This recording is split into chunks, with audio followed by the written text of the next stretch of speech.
Olá, prezados amigos, bem-vindo a mais esta rúbrica dos apontamentos da semana.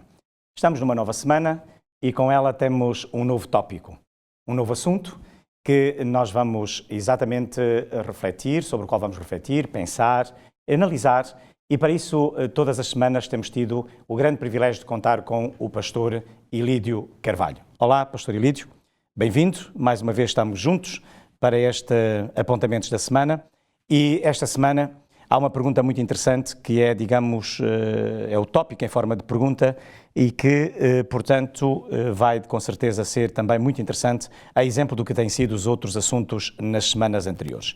Quem é Jesus é, digamos, o assunto que nós vamos em conjunto, portanto, aqui analisar. Todos nós já sabemos que Jesus veio a esta terra, assim pelo menos estava anunciado, na verdade, pelos profetas no Antigo Testamento, e no entanto, em face a esta situação e esta verdade, surgem, portanto, várias perguntas. Neste caso concreto, 3 questões que eu gostava de lhe deixar e que explicasse exatamente aos nossos amigos que nos veem e nos ouvem.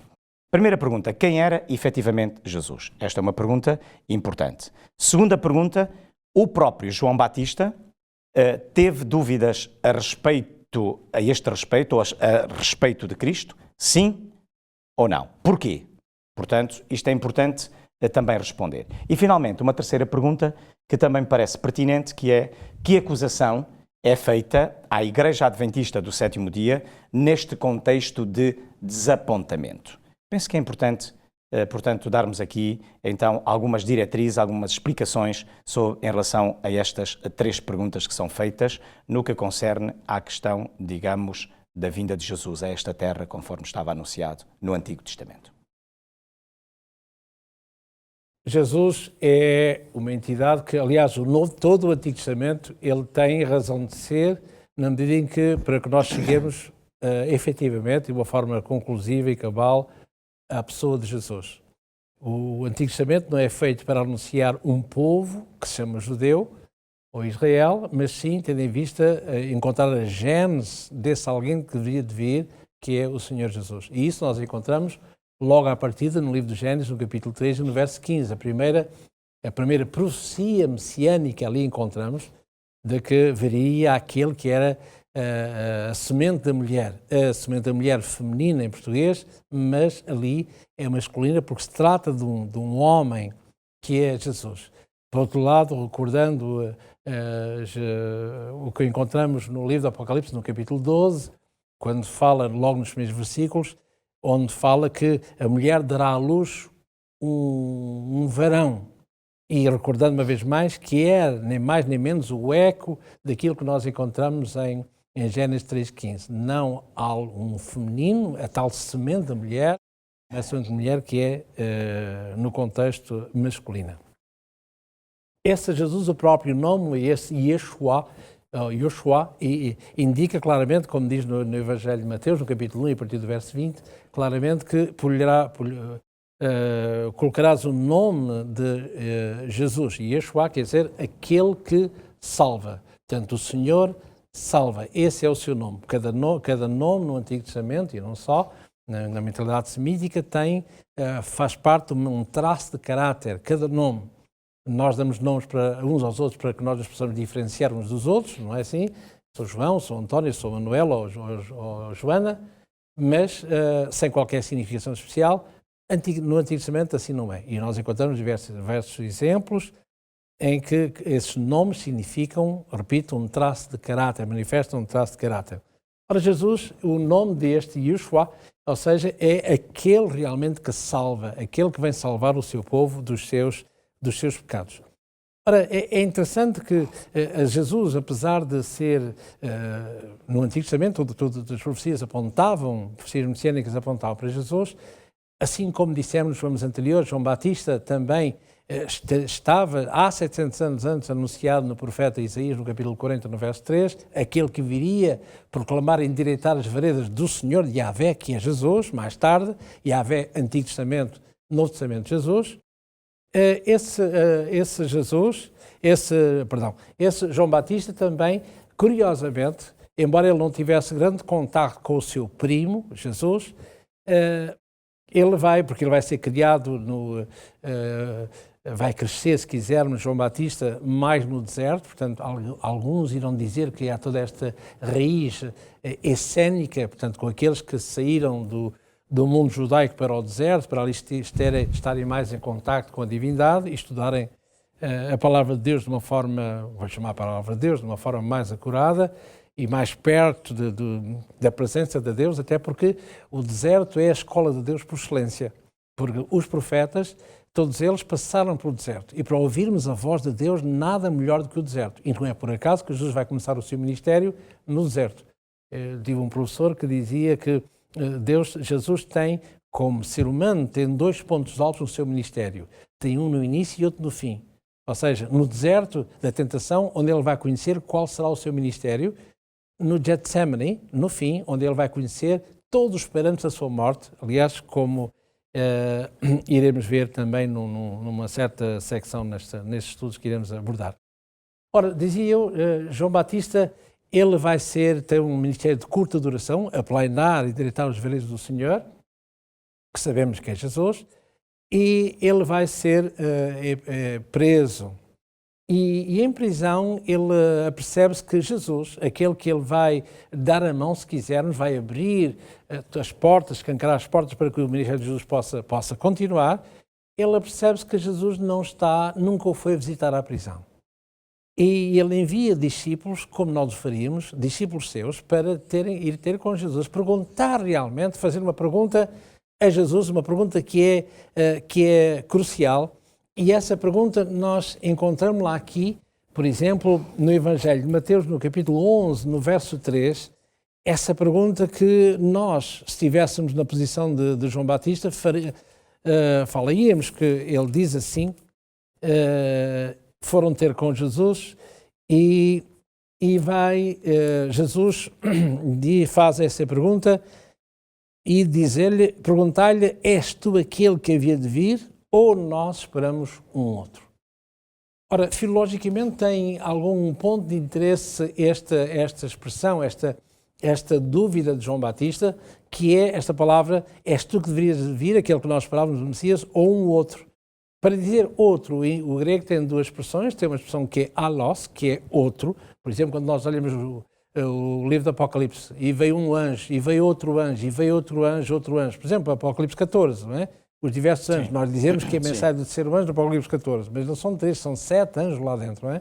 Mas vemos que isso sucedeu um outro, nós encontramos a palavra outro, a palavra allos, outro. Mas aqui, curiosamente, que é traduzida em português por outro, mas a palavra não é allos, é a palavra heteros, que dá heterossexual, como está no vulgar dizer, não é? Allos quer dizer outro, mas outro da mesma espécie. Na mesma condição, portanto, outro anjo para nós portugueses, outro é outro, não distinguimos se é outro da mesma condição, se é outro, é outra entidade, não é? Mas ali, ao passo que ali no livro do Apocalipse, por exemplo, allos que é outro da mesma condição, da mesma espécie. Heteros, heterossexual, outro, mas de condição diferente. E é isso que ele diz ali. E de perguntar se ele é o Messias ou se aguardamos um outro diferente dele. E a resposta de Jesus é bastante clara, não ireis dizer a João aquilo que eu sou, mas vinde e vede. E aquilo que vocês possais ver, ide e anunciai aquilo que vedes. E, portanto, esse foi o cartão de visita de Jesus. Ora, ele teve dúvidas a seu respeito. E o problema que é, às vezes, nós como igreja, e agora falo um bocadinho para nós próprios como igreja, que aquele desapontamento, como conhecemos em 1844, com Guilherme Miller, embora não havia a Igreja Adventista propriamente dita, não é assim? Mas sim simpatizantes da Palavra de Deus, desse revivimento na altura, bastante grande, mas que houve esse apontamento de Cristo não veio, pensavam eles que o santuário seria a terra, a purificação do santuário. Muito bem, que não era a terra, mas era a ida de Jesus à presença do Pai. E a questão que nos fazem é, esta Igreja Adventista, sim, tem lá as suas virtudes, também tem os seus defeitos, e um deles é que esta Igreja existe, alguns dizem, baseada num desapontamento, enfim, alicerçada num desapontamento. Cristo veio e afinal não veio. Ora, se nós olharmos com toda a simpatia que nos merece a palavra de Deus, nós vemos que ao longo da Igreja, no início da Igreja primitiva, também está alicerçada em vários desapontamentos. Um deles, como acabámos de falar, João Batista. Anunciava aquele que deveria de vir, mas duvidou será que. Vemos também, por exemplo, quando nós lemos em Lucas, no capítulo 24, no verso 21, quando se fala naquele episódio de Emaús, não é? À Páscoa, Jesus morre na sexta, portanto repousa todo o sábado no sepulcro e ao domingo ressuscita. E é curioso que após isso, naqueles caminhantes de Emaús, não é assim? Onde Jesus se aproxima deles e começa a conversar com eles como se nada fosse. E falam acerca daquilo que aconteceu de sexta, sábado, em Jerusalém. Quem é que não saberia disso, não é? Porque Jerusalém estava cheio de peregrinos para a Páscoa, mas Jesus coloca-se ali como alguém que tivesse vindo de outra galáxia. O quê? Mas não sabes o que é que aconteceu? Não, o que é que aconteceu aqui? Fala-se de um Jesus, eles discípulos de Jesus. E o que eles vão dizer é interessante aqui no Evangelho de Lucas, não é assim?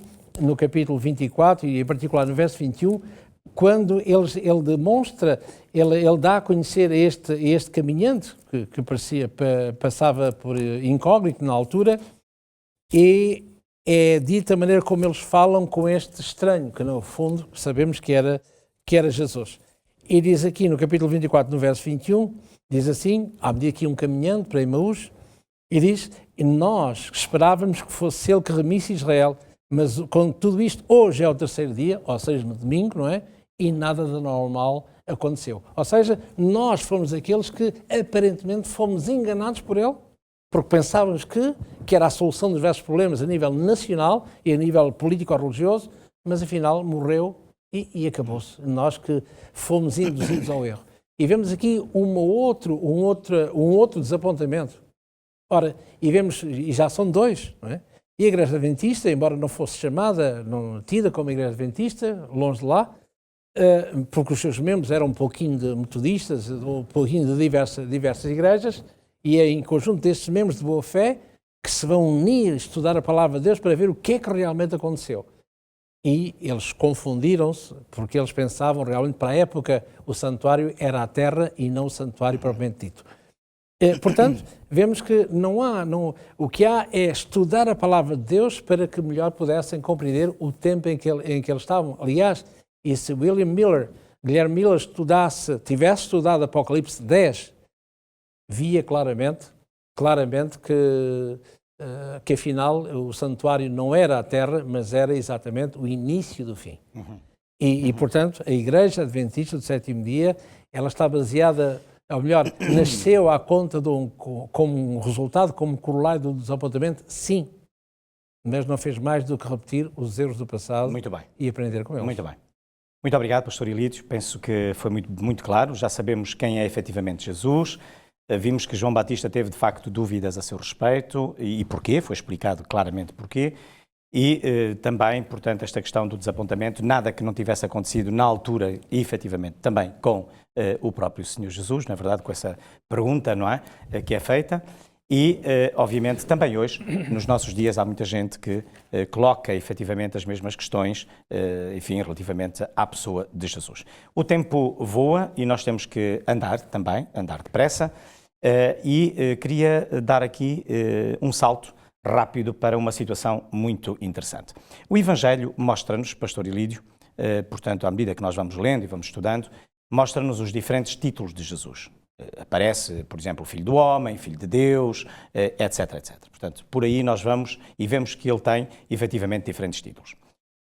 Que pergunta um dia Jesus fez aos seus discípulos em Cesareia de Filipe? É uma pergunta muito importante. E eu penso que todos aqueles que nos acompanham, enfim, devem ter esta percepção acerca desta pergunta tão importante que Jesus fez aos seus discípulos em Cesareia de Filipe. Marcos, aliás, os evangelhos falam nesta grande pergunta de Jesus, nomeadamente no Evangelho de Lucas, que estamos a tratar, ou de uma forma talvez mais conhecida, pelo menos mais comum, a que se encontra no Evangelho de Mateus, no capítulo 16 e a partir do verso 16. Ora, Jesus aproxima-se no fim quase no fim do seu ministério e pergunta, ele ora a Jesus porque tem uma grande novidade para lhes dar que eles não aceitavam de certeza e como não aceitaram. Isto é, ele tinha uma novidade para dar aos seus discípulos, importava que Jesus fosse a Jerusalém, que pudesse sofrer e pudesse morrer em função destes sofrimentos e que, atenção, ao terceiro dia ressuscitaria. O que é interessante é que os discípulos, todos eles ouviram tudo isso, fixaram que ele tem que ir a Jerusalém, é um mau presságio para a época, mas esqueceram redondamente que Jesus deveria ressuscitar ao terceiro dia. O que é interessante, tal era a ênfase que eles olhavam para Jesus como sendo o Salvador nacional, o Salvador da pátria a nível político-religioso, mas nunca alguém que tivesse, que existisse e que morresse, como vimos há pouquinho nos discípulos de Emaús. Hoje é o terceiro dia, morreu e ponto final. E nós que acreditamos nele. Uhum. Ora, e aqui passa-se exatamente a mesma coisa. A pergunta que é feita, quem dizeis vós que os outros dizem que eu sou? E a pergunta tem esse peso porque eles vão dizer, uns dizem que tu és Elias, outros dizem que és João Batista, outros dizem que tu és um profeta, ou Jeremias. Portanto, profetas de peso no passado. Muito bem, isso é muito interessante, gosto muito de saber tudo isso, pois bem, e agora mais a vocês que estão aqui ao pé de mim, que há vários anos que andam comigo, quem sou eu para vós? Que dizeis vós que eu sou? E o que é curioso é que, se nós virmos o relato que era em Mateus 16 e aqui o Evangelho de Lucas, o que é que nós vemos? Vemos claramente que Pedro, o tal Petros, o tal seixo de equilíbrio instável, de caráter instável, ele vai dizer, tu és o Cristo, o Filho de Deus vivo. Sem pensar, de imediato. Assim?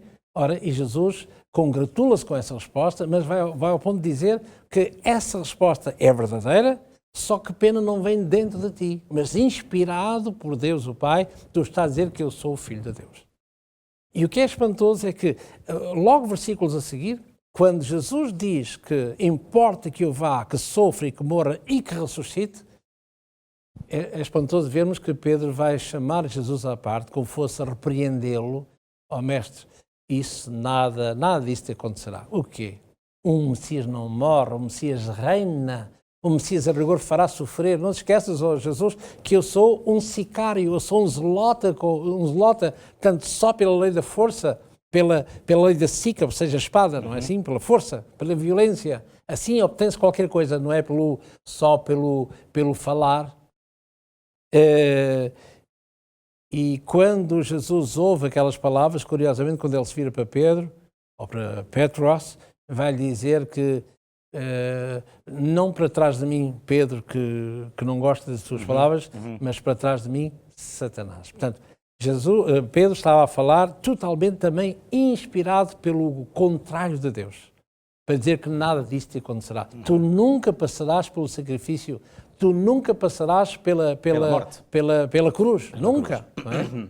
Porque a cruz para Jesus que significava morte de cada um de nós, significava também a morte, a queda para todo o sempre de Lúcifer. E é por isso que ele não queria que Jesus fosse à cruz, nem pensar. Ele fez tudo por tudo e incentivou as hostes para que Jesus nunca pudesse chegar à cruz, porque se ele chegasse à cruz, era a ruína eterna de Lúcifer. Portanto, meu prezado amigo, minha prezada amiga, esta pergunta que Jesus fez é a pergunta que hoje impõe-se também para si e para mim e para todos nós que estamos aqui, que é saber o que é que cada um de nós pensa acerca de Jesus. Será que eu penso acerca de Jesus como um homem bom, como um homem histórico, como um filósofo? Ou será que eu penso em Jesus como realmente aquele que deve reinar no nosso coração?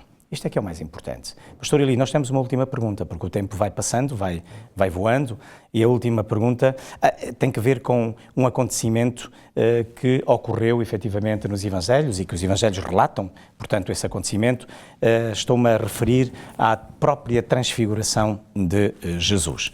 Portanto, é bom talvez aqui darmos também um toque sobre a importância deste momento, do momento da transfiguração de Jesus e o seu significado. Portanto, eu penso que era fundamental nós irmos então por este caminho também relativamente à questão da transfiguração de Jesus.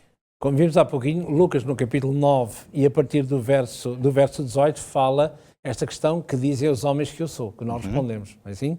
E aparece agora, a partir do verso 28, Lucas 9, 28, aparece, no caso de Lucas, não é? Que é o mesmo paralelo em Mateus 17, e Marcos 9, aparece a transfiguração de Jesus. Mas chamava a atenção quando nós lemos, quer em Mateus 17, quer em Marcos 9, para vermos o paralelo deste acontecimento da transfiguração, vemos que cada evangelista descreve-o à sua maneira. Marcos diz, por exemplo, os vestidos de Jesus ficaram tão brancos, que não há lavadeiro ao mundo que possa fazer umas vestiduras, umas vestes tão brancas, não é? Ver a resplandecente que foi. Mas que Jesus estava... Reparem que no verso 28 fala aqui que Jesus leva após si Pedro, Tiago e João. São estes três que mais tarde Jesus vai levá-los também para mais perto de si no Getsemane, quando Jesus orava, Pai, passa de mim este cálice. Faça-se a tua vontade, não a minha, mas passa de mim este cálice. Ora, e aqui para quê? Para que eles pudessem ver alguma coisa de excepcional. Ou seja, o que vemos aqui no verso 27, Jesus diz, em verdade vos digo que estão aqui alguns que não morrerão antes que vejam o reino de Deus. Ora, o que é que isto quer dizer? Quer dizer que Jesus vai haver uma forma tão intensa da comunhão com o Pai, que diz aqui no verso 29, mas ele orando, aqui tem em português, transfigurou-se a aparência do seu rosto. Para estarmos consentâneos com o texto original, ele não se transfigurou, ele foi transfigurado. E a palavra que lá está, a sua face, o seu rosto, tornou-se, curiosamente, o texto é a mesma coisa, aquele termo do alós heteros. O seu rosto tornou-se heteros, o seu rosto ficou diferente, porque não se transfigurou, mas foi transfigurado. Ou seja, o que nós vemos ali é uma pequenina, em miniatura da vinda gloriosa do Senhor Jesus. Por isso é que ele diz aqui no verso 29, portanto, ele transfigurou-se, e repara que o seu rosto, como vai dizer Mateus e Marcos, o seu rosto é como o sol. O que é isto? Se lermos o primeiro capítulo do livro do Apocalipse, vemos exatamente assim como Jesus virá. Se quisermos saber qual é o aspecto da vinda de Jesus, é lermos o livro do Apocalipse no capítulo 1 e a partir do verso 10. Ora, e é por isso que Jesus, as suas vestes ficaram transcendentes. E depois tem um outro pormenor que chamaria aqui a atenção no verso 31. Portanto, Lucas 9, 31, diz que os outros evangelhos falam que aparece Moisés e Elias, com a conotação teológica que isso comporta, embora seja um pouco mais denso, mas relembrava somente o que diz aqui no verso 31, eles apareceram com glória, Moisés e Elias que falavam com Jesus, e diz aqui, falavam acerca da sua morte.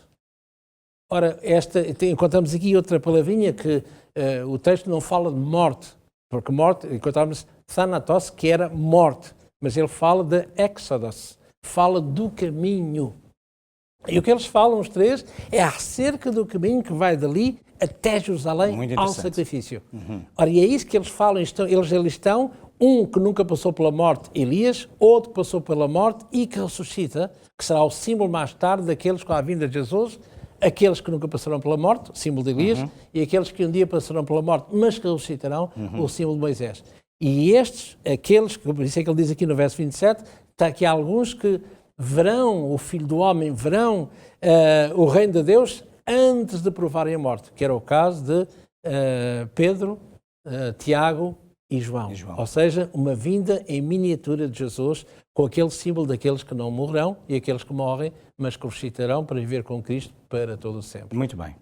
E só há um pequenino pormenor, se me permite, sim. não é? Só um pequenino pormenor. Eles estavam ali para quê? Para incentivar Jesus até ao fim. Porque se Jesus falhasse na sua missão, porque eles foram para o céu, quer Elias, quer Moisés, a crédito, se é que se pode dizer assim, a crédito, como nós compramos uma coisa sem dinheiro, a crédito, não é? Se Jesus falhasse, de imediato eles tinham que voltar a esta terra para todo o sempre. Muito obrigado, Pastor Elides, meu prezado amigo. De facto, Jesus não falhou. De facto, Jesus é aquele que um dia subiu ao céu e é aquele que um dia voltará a esta terra para vir buscar todo aquele que efetivamente aceita Jesus não como um homem, como disse há pouco, histórico, político, um governante, portanto, com pulso de ferro, mas um governante que quer reinar e governar a sua mente, a sua vontade e o seu coração. A decisão é sua, meu querido amigo. Já percebeu que Jesus não é alguém que, portanto, controla o nosso livre-arbítrio, mas ele deixa que cada um de nós possa usá-lo e, enfim, tomar a decisão em favor da vida eterna. Pastor Elidio, muitíssimo obrigado. Meu prezado amigo, obrigado também por ter estado connosco. O tema da próxima semana tem que ver com o chamado ao discipulado. Nós iremos ver, portanto, quem eram os discípulos, porque foi Jesus que os chamou, que, portanto, os escolheu, e que poder é que Jesus lhe deu, etc, etc. Portanto, tudo tem que ver com o chamado ao discipulado. Por isso, não perca a próxima semana o nosso próximo encontro na rúbrica Apontamentos da Semana. Deixe-lhe um abraço a si e aos seus e até para a semana, se Deus quiser.